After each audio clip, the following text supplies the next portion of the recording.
Rating every Disney animated film. The Rescuers Down Under.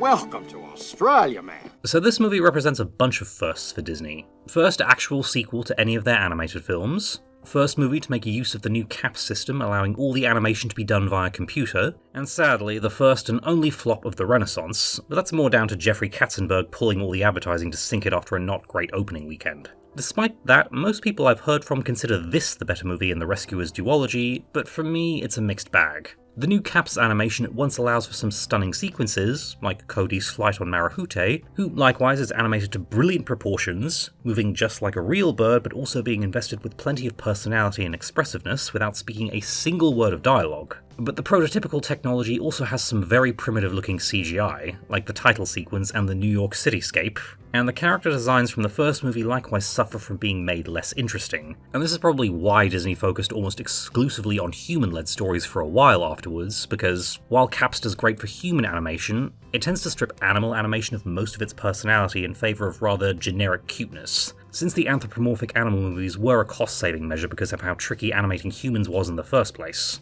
So whenever Bernard and Miss Bianca are on screen, it feels like I'm watching them through an Instagram filter. Another downgrade from the first is that this movie is padded to fuck. Like, once we've established Cody and McLeach, we spend far too long on Bernard trying to propose, and Wilbur delaying the trip to Australia, and this bird was already getting on my last nerve before the half-hour mark. Urgent that we leave immediately. Nothing at all. Wilbur, how about a cream soda? Now look. Honestly, I don't think this needed to be a Rescuers movie, because the Cody and McLeach portions are strong enough that this could have been original and worked even better. But it becomes a much better film once we go into the third act and our two sets of protagonists finally meet. And the climax is nice and tidy, with McLeach getting a quite spectacular death, and as a villain, he's quite good, with George C. Scott giving a fun performance, though still a bit of a downgrade from Madame Medusa.